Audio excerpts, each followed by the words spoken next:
వంశకృష్ణ గారు అడిగినట్లు అధ్యక్ష, ఇక్కడ ఎకో సిస్టమ్ కూడా ఏర్పాటు చేయాలి. దాంట్లో భాగంగా నేను కూడా ఐటీ కంపెనీలు అందరితో మాట్లాడినప్పుడు ఇన్ఫోసిస్తో కూడా మాట్లాడాను. వాళ్ళని కూడా ఒక క్యాంపస్ ఏర్పాటు చేస్తే బాగుంటుందని వాళ్ళని కోరాను. వాళ్ళు కూడా ఆల్రెడీ భూములు ఎత్తుకుతాం జరుగుతుంది అధ్యక్ష. ఏదో ఒక బిల్డింగ్ 500, 600 కాదు, క్యాంపస్ అనేది అవసరం ఉంది. దానికి వాళ్ళకి భూములు కూడా ఇప్పుడు ఎత్తుకుతాం జరిగింది, మొదలుపెట్టాం అధ్యక్ష. నేను అనుకుంటా మాక్సిమం ఒక 6 monthsలో కొబ్బరికాయ కొట్టచ్చు నేను ఆశిస్తున్నాను. దానికి నేను చాలా కష్టపడుతున్నా.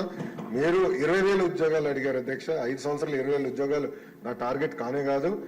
పెద్దలు అన్నట్టు 5 లక్షల ఉద్యోగాలు ఒక ఐటీ రంగంలో ఆంధ్ర రాష్ట్రంలో క్రియేట్ చేయాలని టార్గెట్ గా నేను పనిచేస్తున్నాను అధ్యక్ష. మనం యుఎస్ కూడా వెళ్ళాను. అనేక డేటా సెంటర్ సంస్థలతో కూడా నేను కలుస్తాను జరిగింది అధ్యక్ష.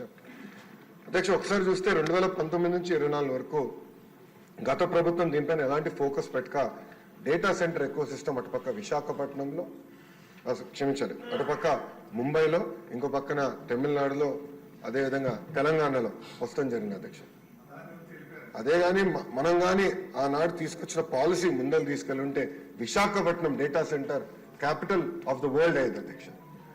మనం చూస్తే డేటా సెంటర్స్ లో ప్రపంచవ్యాప్తంగా ప్రతి సంవత్సరం $300 బిలియన్, $300 బిలియన్ ఖర్చు పెట్టిపోతున్నారు అధ్యక్ష ప్రతి సంవత్సరం. నా లక్ష్యం $100 బిలియన్ భారతదేశానికి రావాలి, దాంట్లో ఎక్కువ శాతం ఆంధ్ర రాష్ట్రానికి రావాలనేది నా లక్ష్యం అధ్యక్ష. దాంట్లో నేను అందరినీ కలిసాను అధ్యక్ష. అంటే కొన్ని కంపెనీ పేర్లు నేను వెల్లడించలేను, ఎందుకంటే ఎన్డీఏ నేను వాళ్ళతో సైన్ చేశాను కనుక. వాళ్ళతో చర్చించినప్పుడు 2-3 రిక్వెస్ట్లు ఉన్నాయి. ఎస్పెషల్లీ డేటా సెక్యూరిటీ, అదేవిధంగా టాక్సేషన్, డేటా ఎంబసీస్ విషయంలో. విష్ణు కుమార్ రాజు గారు బీజేపీ నుంచి కూడా ఉన్నారు కనుక ఇక్కడ నేను ఆల్రెడీ ఢిల్లీలో ఉన్న పెద్దలతో నేను చర్చిస్తున్నాను సార్. అది పాలసీ, ఒక ఫ్రేమ్వర్క్ అనేది ఏర్పాటు చేయాల్సిన అవసరం ఉంది. తద్వారా పెద్ద ఎత్తున పెట్టుబడులు కేవలం ఆంధ్ర రాష్ట్రంగా భారతదేశానికి వచ్చడానికి అవకాశం ఉంది. అది ఆల్రెడీ మేము చర్చలో ఉన్నాం అధ్యక్ష. వంశకృష్ణ గారు అడిగినట్టు ఒక సోషల్ ఎకో సిస్టమ్ అనేది చాలా చాలా అవసరం అధ్యక్ష. దాంట్లో ఎయిర్పోర్ట్ ఒక భాగం. భోగాపురం ఎయిర్పోర్ట్ విషయంలో చంద్రబాబు నాయుడు గారు ఇప్పటికీ చాలా స్పీడ్గా పనులన్నీ పరిగెత్తిస్తున్నారు అధ్యక్ష. అంతేకాకుండా భారతదేశంలోనే అతిపెద్ద కన్వెన్షన్ సెంటర్ కూడా ఏర్పాటు చేసే దిశగా మన ప్రభుత్వం పనిచేస్తున్న అధ్యక్ష. అది విశాఖపట్నానికి వస్తుంది అధ్యక్ష. అంతేకాకుండా ఎయిర్పోర్ట్స్, క్షమించాలి, హోటల్స్ కూడా అధ్యక్ష. అది నా డిపార్ట్మెంట్ కాకపోయినా దుర్గేష్ గారు డిపార్ట్మెంట్ అది.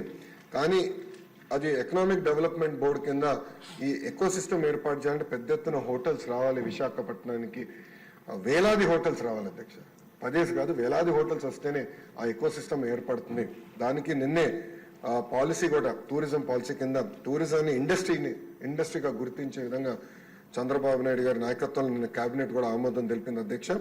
దాంట్లో భాగంగా హోటల్స్ కూడా పెద్ద ఎత్తున విశాఖపట్నానికి తీసుకొస్తాం, కనెక్టివిటీ కూడా ఏర్పాటు చేస్తాం, కన్వెన్షన్ సెంటర్ కూడా తీసుకొస్తాం. ఇది ఒక భాగం. ఇంకొకటి పెద్దలు అన్నట్టు ఐటీలో ఉన్న టాప్ 100 కంపెనీస్, టాప్ 20 కాదు, టాప్ 10 కాదు, టాప్ 100 కంపెనీస్ ఆల్రెడీ నేను ఇనిషియల్ డిస్కషన్ స్టార్ట్ చేస్తాను జరిగిన అధ్యక్ష.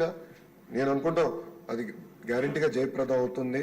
వాళ్ళందరినీ విశాఖపట్నం తీసుకొచ్చే బాధ్యత నేను తీసుకుంటాను, మొదటిది.